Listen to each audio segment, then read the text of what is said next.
Hi Shawn, welcome to your reading. I was just getting some cards laid out here just so I could get everything kind of organized in advance so you don't have to watch me flipping through a bazillion decks and digging through all the manuals to check what all the cards mean. So I go through each card with you in detail, but this is kind of what the overall layout of your reading looks like. Make sure I plug this back in or else it'll die again and I'll lose everything. Okay, so I first wanted to start with these two cards here. So these are, it's Oracle of Pluto, but they're animal spirit tarot cards or oracle cards. So you've got the moose and you've got the fox. So I just wanted to read these ones from the book because I find that the book has some really good information in it. So for the moose, meaning a formidable obstacle or opponent, giving something too much power. The majestic moose is an intimidatingly large beast until you've experienced the presence of one in real life. Sorry, the text is so small and it's a little bit dark in here. Let's see if I can get some more light going on so I can read better. That's better.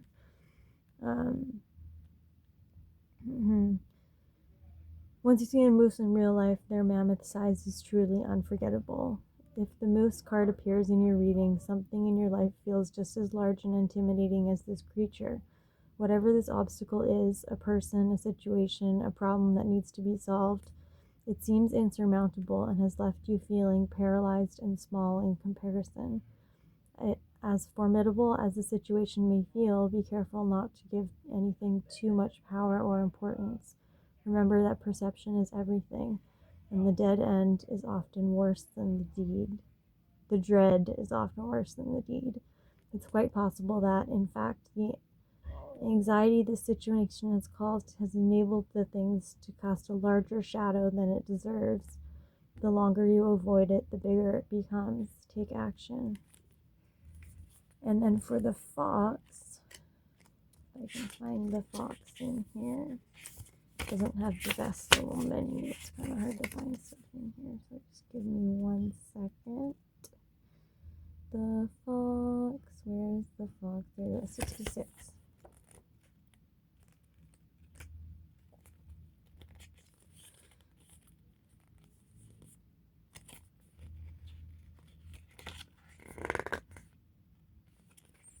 Five, 66, fox.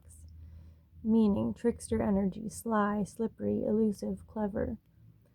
That saying, sly like a fox, exists for a reason. Just when you think you've put the fox pin down, the slippery friend pulls another trick from its sleeve and escapes once again. In many cultures, the fox is associated with the trickster archetype, as well as often a character in stories that fools the protagonist over and over. If the clever fox has wiggled into a reading of yours, this trickster energy is asking for your attention. A situation has arrived that requires you to think on your feet or be very cunning in your approach. Whatever is going on, you must be clever.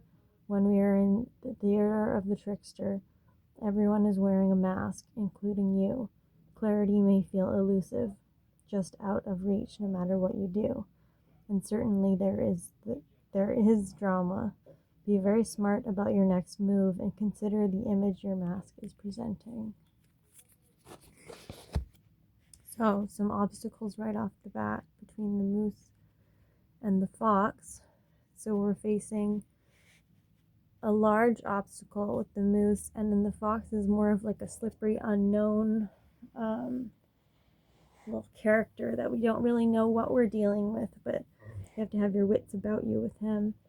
So these cards that I had pulled, that actually before I had pulled those two animal cards, this shed a lot of light to. So one was blind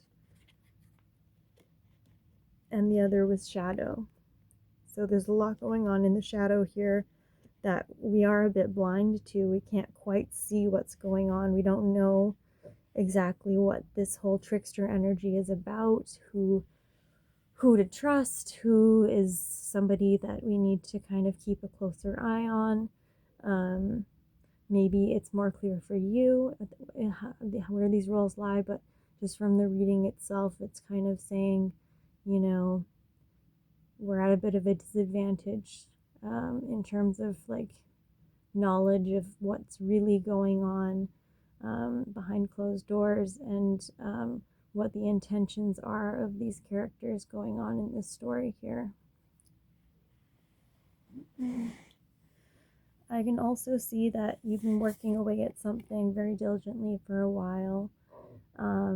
This is the Seven of Pentacles, which represents kind of taking stock of some of the progress that you've made, kind of checking in on the growth of what it is that you've been working on, and a real sign to keep moving forward, because you have made quite a bit of progress. There's a lot to show for your work, but it's not finished yet, so there is still a ways to go, but it's a sign to keep going because you are making great progress along the track of just moving forward with whatever work this is in the material world that you've been working away on.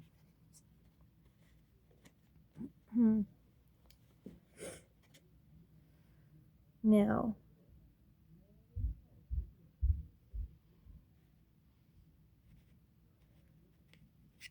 the two other word cards that I had pulled were transmute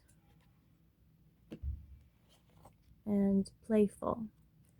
So I get the feeling that the advice here from Spirit is to kind of take some of these darker energies, these kind of unknown, shadowy energies that we're getting from these two creatures up top here, and find a way to transmute that energy into something playful, into something positive that brings joy, and that allows you to continue working away on what it is that you're passionate about, without getting too swept up in the drama of these obstacles or slippery characters or whatnot that are not necessarily too important in the grand scheme of things, but just something to keep an eye on and be aware of, so you don't end up getting kind of pulled into that drama. One thing I really liked here was from the Bob Ross oracle. And Bob Ross is a very humble guy, very practical, and this card is about the talent, and he kind of describes it as like, I'm not the talent, I'm just a guy who learned how to paint, and I spent a lot of hours doing it, so now I'm good at painting, so now this is my job, and kind of no muss and fuss about it, no ego check of like, I'm the best painter in the world. No, it's just simply, I put in the time and I have the skills now and I'm able to do this, and this is amazing, and I'm grateful for it. And I feel like that kind of attitude is so important when it comes to transmuting energy and finding that playful space, because as you know, Bob Ross was always a very playful kind of guy, and I think that attitude that he carried was really served him in that respect. And you've got a bit of a ways to go still, but recognizing that every hour you put into this is just another hour towards your mastery of this skill, and that you've earned this, and it's fair to feel like you deserve a position or a space where you can shine your skills and be rewarded for them, because you've come to a place where you deserve that now. In terms of transmuting this energy, I pulled the lizard and the pitcher plant. So the message of this card is to it's about letting go, the lizard can't move forward in life without letting go of his tail in the pitcher plant. He can't continue forward with it, so he has to let it go. And there may be a sacrifice involved in this situation with letting go of some of these more difficult energies, whether they're internal or external. Sometimes we need to kind of let certain things go in order to find peace and be able to move forward. I also wanted to read the Breathing Rose. If I can find the little booklet here. There it is. As just a message of healing and transmutation about some of these energies here.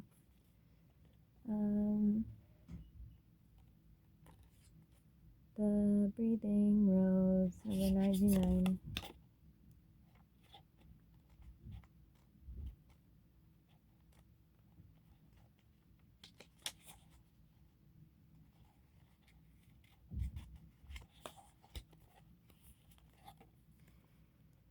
Often, healing is a slow, steady process. It's complex, not linear. It takes as long as it takes, and most of the time that's much longer than we wish. But like all things in nature, there's a mysterious intelligence to it, and if we trust it and let the vibrant petals fall to the earth, cut back what's no longer, and protect the new shoots and buds from being pried open, we may find ourselves in a second bloom. And fruit will follow. You can't manufacture that. We must trust the great mystery in the process. The bud somehow manages to burst through the constraints by opening to life. All of nature has this intelligence within it. The challenge is when we're going through a time of healing, which is another word for growth, transformation, change. It's not to close ourselves off from the world when we most want to separate and shut down. To find the courage to open through the agony, the difficulty, and the hurt. And when we feel safe enough to let life soften us, not harden us, to deepen and cradle us. This is a card of deep heart healing and will often come to us as a symbol of emotional healing that's in the process of happening. The mending's underway. Treat yourself with healing and compassion, understanding and gentleness. This is a card of deep encouragement that you're doing. Time will ease everything soon. It indicates to me that it's possible that maybe, some of you were aware of or became aware of these blind spots and these shadow aspects, maybe later than you wish you had liked. And there could be some guilt around that, or some suspicions, or some regrets. But just know that you're doing your very best, and you only know what you know in the moment, and you know what you know now, and you can act differently accordingly. And you're not tied to the decisions you made yesterday, and there's no shame in admitting that you were wrong about something, as long as you acknowledge the truth of the matter now. What is that saying? A wise man once said, an error does not become a mistake until you refuse to correct it.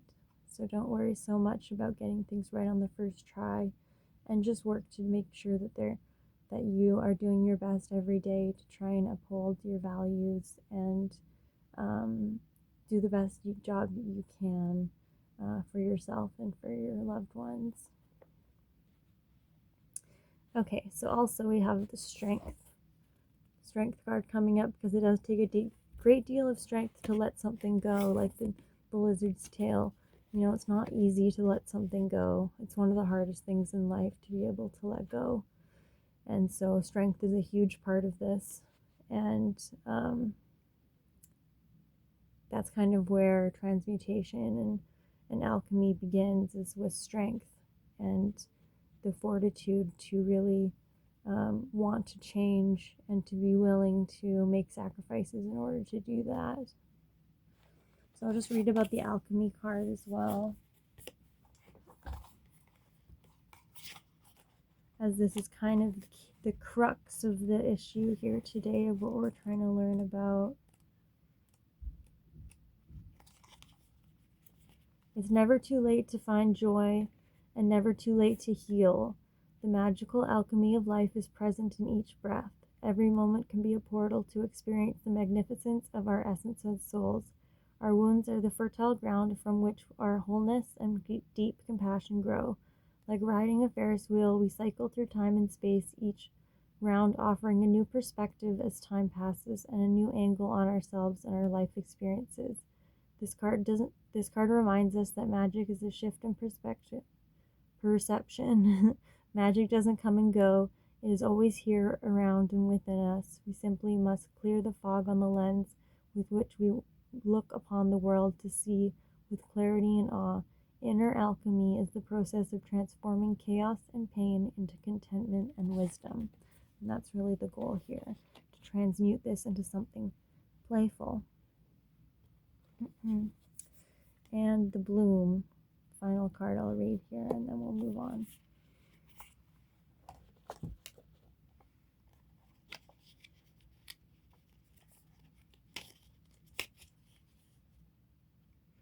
$96.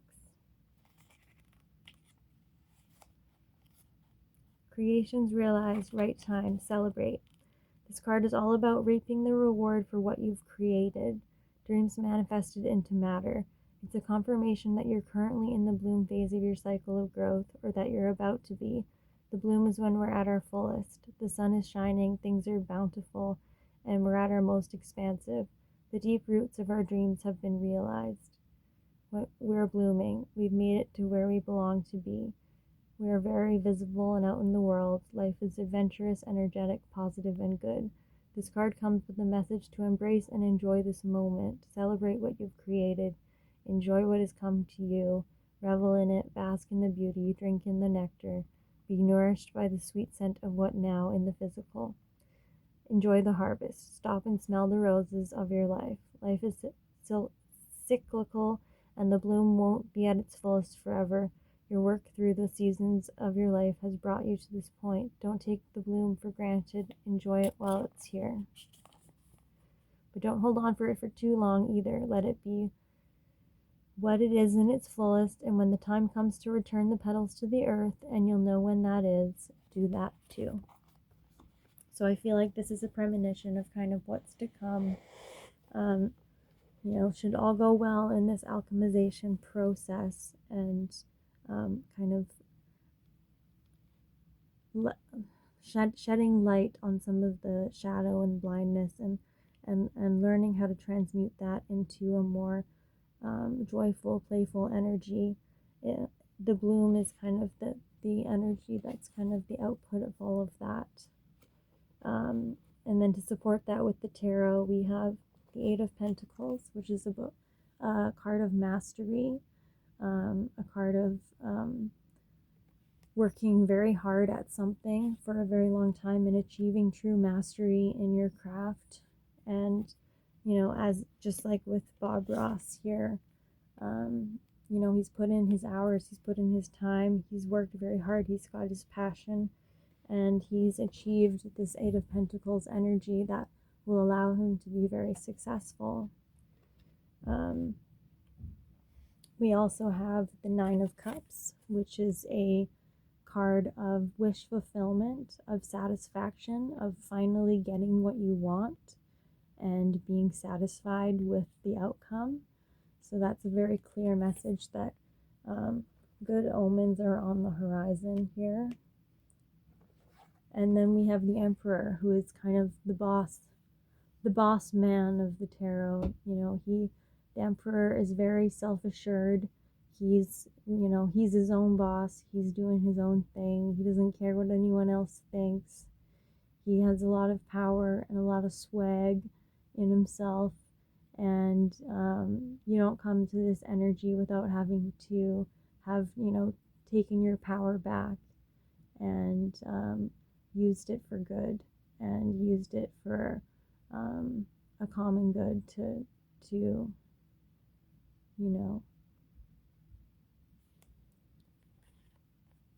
create something beautiful, and not in a selfish, egoic way, but in a collaborative, caring way. In a, like, the emperor is the father archetype, so um, that kind of energy. And then just surrounded by all of this is faith. Just having faith that this is the outcome waiting on the other side. There's just a bit of work to be done to transmute some of these difficult energies that we've got starting out here, these challenges, but there's so much more energy supporting you beyond just the challenges facing you. And I see a real path here to success. So I think this is a really great omen, a really exciting path to be on. And I'm very excited for you guys. And I hope you found this reading helpful. I hope you're having a great night, and take care.